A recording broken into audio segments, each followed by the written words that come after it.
जतिन लगातार अपडेट आप तक पहुंचा रहे हैं। जतिन, फिलहाल ताजा अपडेट मुजफ्फरनगर को लेकर, क्योंकि यहां पर भी देखिए शिव मंदिर मिला है, जिसके बाद अब चर्चा है जोरों पर कि आखिर यहां पर ताला क्यों। जतिन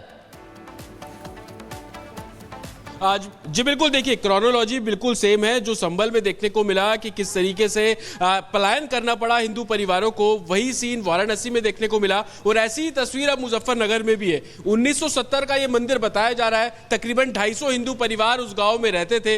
पूजा अर्चना लगातार वहां पर की जा रही थी, शिवलिंग वहां पर था, लेकिन एकाएक पलायन शुरू हुआ। सन 1990-91 के बीच में एक साल में इतना पलायन हुआ कि 250 परिवार पलायन करके वहां से निकले। और उसके बाद की तस्वीर आप देख रहे हैं कि अब मंदिर के अवशेष वहां पर है, लेकिन मंदिर जैसा आपको कुछ नजर नहीं आ रहा है। तस्वीरों पर आप देखेंगे तो गाड़ियां वहां पर पार्क हो रही हैं। लोग वहां के जो स्थानीय मुस्लिम बहुल इलाका है वो उस इलाके को पार्किंग के तौर पर इस्तेमाल कर रहा है। और अब जब संभल का मुद्दा उठा, यहां पर प्राचीन मंदिर निकला। हमने कल दूसरा मंदिर संभल का आपको दिखाया, वाराणसी में मंदिर की तस्वीरें सामने आई। तो अब मुजफ्फरनगर के लोग भी ये चाहते हैं कि उनका जो पुराना पुश्तैनी मंदिर है, जहां पर शिवालय वो बोला करते हैं, शिवलिंग वहां पर था, शिव जी की पूजा करते थे, उस शिवालय को दोबारा से प्रशासन शुरू करे। और इसकी मांग अब एडमिनिस्ट्रेशन से लगातार जो मुजफ्फरनगर के लोग हैं वो भी करते हुए नजर आ रहे हैं। लेकिन एक जैसा कॉन्सेप्ट, और आप देखेंगे कि पलायन का वो समय था, संभल में भी 91-92 के समय में बड़ी संख्या में लोगों ने पलायन किया। सन 78 के दंगे हुए, उसके बाद लोगों का पलायन जो है वो किया गया।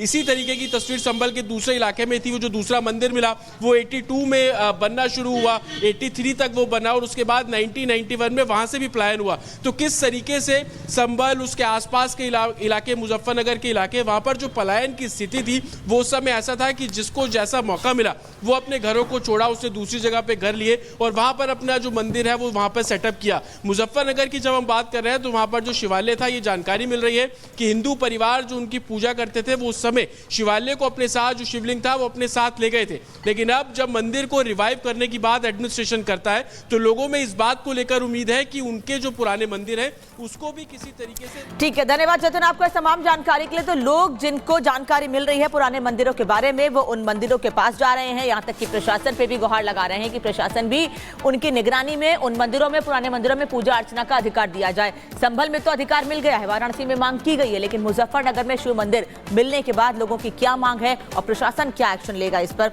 इस रिपोर्ट में देखिए।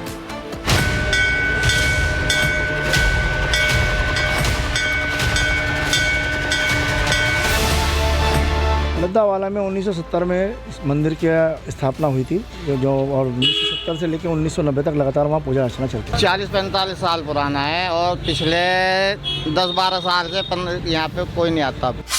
संभल में साजिश का पर्दाफाश, वाराणसी में भी षड्यंत्र का प्रयास।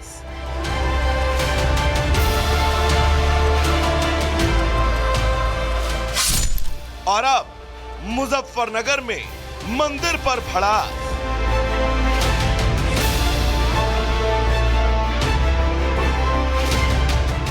आपकी स्क्रीन पर दिख रही ये 3 तस्वीरें सिर्फ कुछ ऐसे मंदिर नहीं हैं जिनके बारे में सभी को पता चल रहा है, बल्कि इतिहास की किताब के वो शुरुआती 3 पन्ने हैं जो बता रहे हैं कि सनातन से साजिश का काला चिट्ठा अब धीरे धीरे दुनिया के सामने आ रहा है। संभल में तो अब इस बात के सबूतों की भी जरूरत नहीं है कि वहां मंदिर है या नहीं। महज बीते 24 घंटे में 2 अलग अलग शहरों में मंदिरों को लेकर जो तस्वीरें सामने आई वो ये बता रही हैं कि संभल में तो बस इस खुलासे का पहला अध्याय है। ऐसे हजारों सबूत देश के कई कोने में पड़े हैं जो ये बता रहे हैं कि सनातन को दफन करने की कोशिश हजारों साल से चली आ रही है। ताजा मामला मुजफ्फरनगर के लद्दावाला का है, जहां 54 साल पहले एक शिव मंदिर का निर्माण हुआ था, लेकिन इस बीच मुसलमानों की बढ़ती आबादी के बीच हिंदू समाज यहां से धीरे धीरे पलायन करके चला गया और आज ये शिव मंदिर खंडहर बना हुआ है, जिसके ऊपर अतिक्रमण भी दिखाई दे रहा है। पलायन करते समय ये हिंदू लोग अपने साथ इस मंदिर में स्थापित शिवलिंग और अन्य भगवानों की मूर्ति को भी ले गए।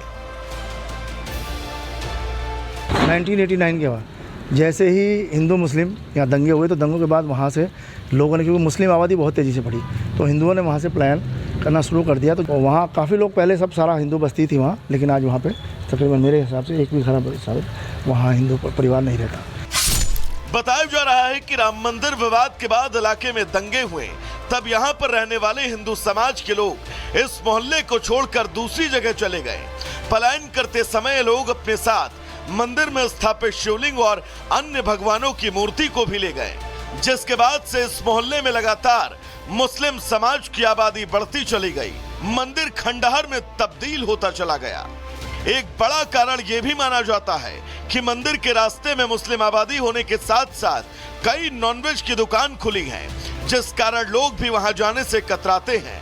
इस इलाके में रहने वाले मुस्लिम परिवार खुद मानते हैं कि पहले इस मंदिर में श्रद्धालुओं की भारी भीड़ थी, लेकिन हालात बदलने के बाद मंदिर में श्रद्धालुओं की और इलाके में हिंदुओं की आबादी घटती चली गई।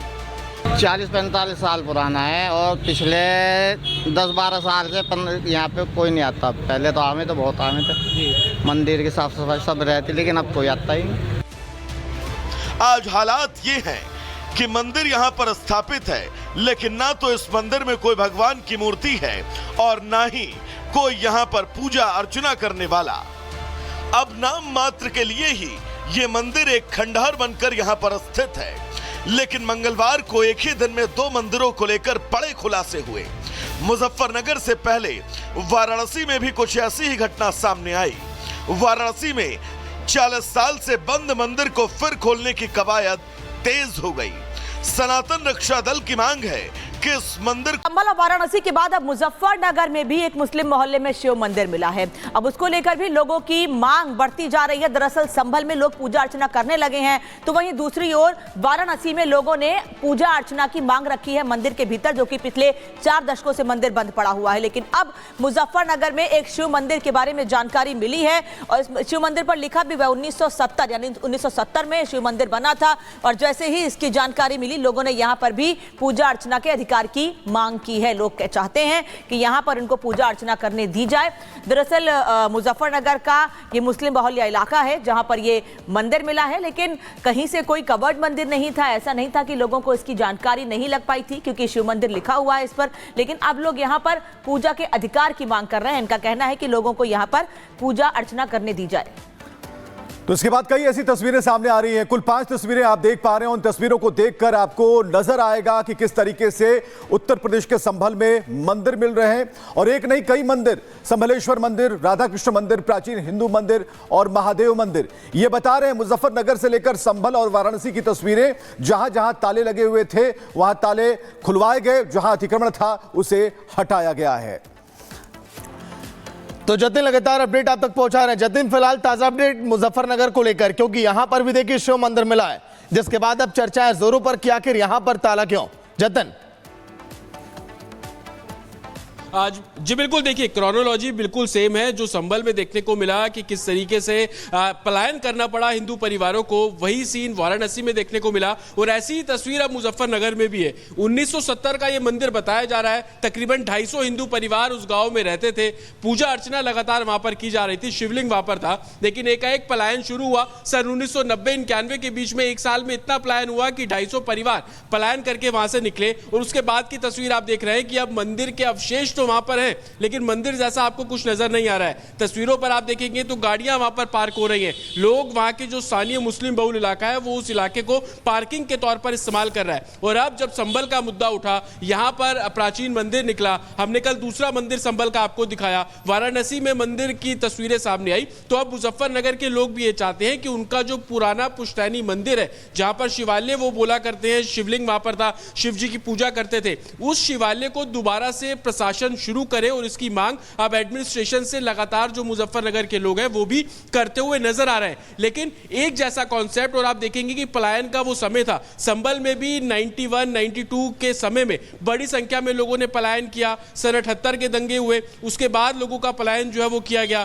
इसी तरीके की तस्वीर संभल के दूसरे इलाके में थी। वो जो दूसरा मंदिर मिला वो 82 में बनना शुरू हुआ, 83 तक वो बना, और उसके बाद 1991 में वहां से भी पलायन हुआ। तो किस तरीके से संभल, उस उसके आसपास के इलाके मुजफ्फरनगर के इलाके, वहां पर जो पलायन की स्थिति थी वो उस समय ऐसा था कि जिसको जैसा मौका मिला वो अपने घरों को छोड़ा, उसने दूसरी जगह पे घर लिए और वहां पर अपना जो मंदिर है वो वहां पर सेटअप किया। मुजफ्फरनगर की जब हम बात कर रहे हैं तो वहां पर जो शिवालय था, ये जानकारी मिल रही है कि हिंदू परिवार जो उनकी पूजा करते थे वो उस समय शिवालय को अपने साथ, जो शिवलिंग था वो अपने साथ ले गए थे। लेकिन अब जब मंदिर को रिवाइव करने की बात एडमिनिस्ट्रेशन करता है तो लोगों में इस बात को लेकर उम्मीद है कि उनके जो पुराने मंदिर है उसको भी किसी तरीके से। ठीक है, धन्यवाद जतिन आपको इस तमाम जानकारी के लिए। तो लोग जिनको जानकारी मिल रही है पुराने मंदिरों के बारे में, वो उन मंदिरों के पास जा रहे हैं, यहाँ तक कि प्रशासन पे भी गुहार लगा रहे हैं कि प्रशासन भी उनकी निगरानी में उन मंदिरों में, पुराने मंदिरों में पूजा अर्चना का अधिकार दिया जाए। संभल में तो अधिकार मिल गया है, वाराणसी में मांग की गई है, लेकिन मुजफ्फरनगर में शिव मंदिर मिलने के बाद लोगों की क्या मांग है और प्रशासन क्या एक्शन लेगा, इस पर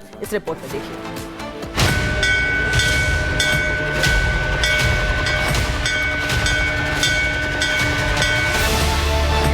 लद्दावाला में 1970 में इस मंदिर की स्थापना हुई थी, जो और 1970 से लेकर 1990 तक लगातार वहाँ पूजा अर्चना चलती है। 40-45 साल पुराना है और